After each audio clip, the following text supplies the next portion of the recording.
Di sebuah kota kecil yang dikelilingi hutan pinus dan lembah biru, tinggal seorang remaja bernama Ryan. Ia dikenal sebagai anak yang pendiam, sering termenung, dan selalu tampak memikirkan sesuatu yang tidak orang lain fahami. Orang-orang bilang Ryan aneh, guru-gurunya bilang ia terlalu lambat, teman-temannya bilang ia tidak menarik, tetapi tidak ada yang benar-benar tahu apa yang terjadi di dalam kepala dan hatinya. Suatu pagi yang kelabu, sekolah mengumumkan daftar siswa yang lolos lomba menulis tingkat provinsi. Nama Ryan tidak ada, padahal itu satu-satunya hal yang ia percaya bisa membuat orang mengerti siapa dirinya. Satu-satunya tempat ia bisa berbicara tanpa suara, tulisan. Ia pulang dengan langkah gontai. Di kamar, ia meremas naskah ceritanya sendiri dan melemparkannya ke sudut.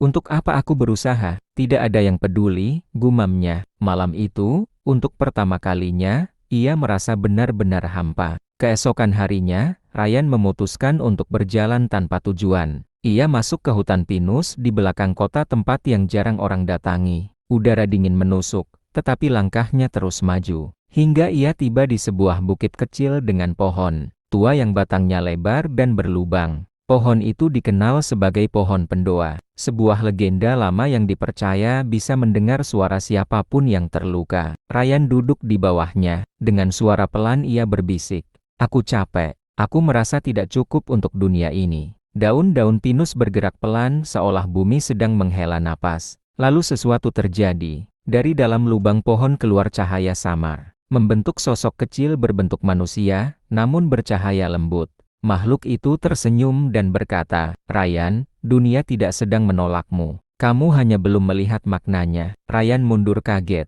"Tinggi, siapa kamu?" "Aku penjaga makna. Tugasku menunjukkan apa yang tidak dilihat manusia. Bukan karena mereka bodoh, tapi karena mereka terlalu sibuk dengan luka." Sosok bercahaya itu mengajak Ryan menyentuh batang pohon. Seketika dunia berputar, dan mereka berpindah ke tempat pertama. Mereka tiba di rumah kayu sederhana. Di dalamnya ada seorang ibu tua duduk sendiri, memandang jendela dengan mata kosong. Ryan berkata, "Siapa dia?" "Dia adalah guru bahasa yang pernah menolak ceritamu di lomba. Tapi kau tidak pernah tahu bahwa hari itu ia baru saja kehilangan anaknya." Ryan terhenyak.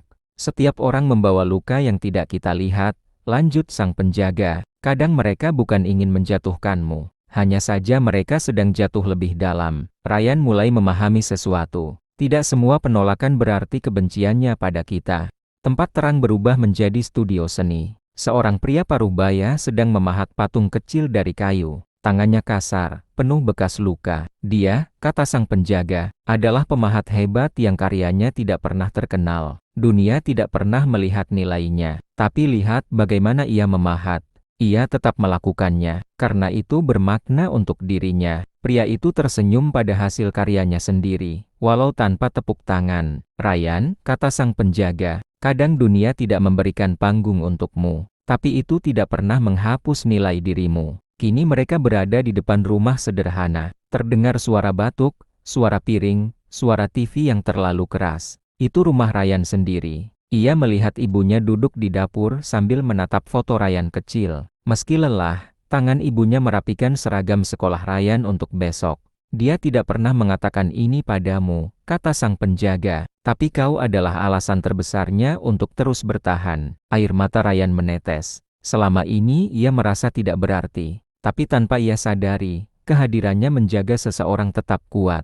Semua cahaya memudar. Ryan kembali ke bawah pohon pendoa. Sang penjaga berkata, "Makna tidak datang dari dunia yang sempurna. Makna datang ketika kamu memilih untuk melihat lebih dalam." Ryan bertanya pelan, "Kalau begitu, apa makna dari semua kegagalanku?" Penjaga itu tersenyum hangat.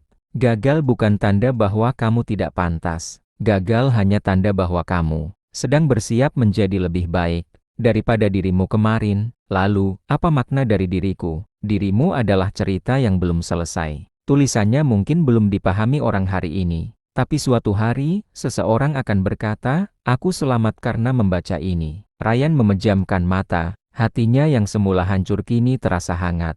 Ketika ia membuka mata, penjaga makna sudah hilang. Ryan pulang dengan langkah berbeda. Ia memungut kembali naskah ceritanya yang diremas kemarin. Ia tidak menulis untuk lomba, tidak untuk guru, tidak untuk tepuk tangan. Ia menulis, karena itu menghidupkannya. Malam itu ia mengetik halaman demi halaman, dan untuk pertama kalinya dalam hidup, ia merasa bangga bukan dengan hasilnya, tapi dengan keberaniannya untuk mencoba lagi.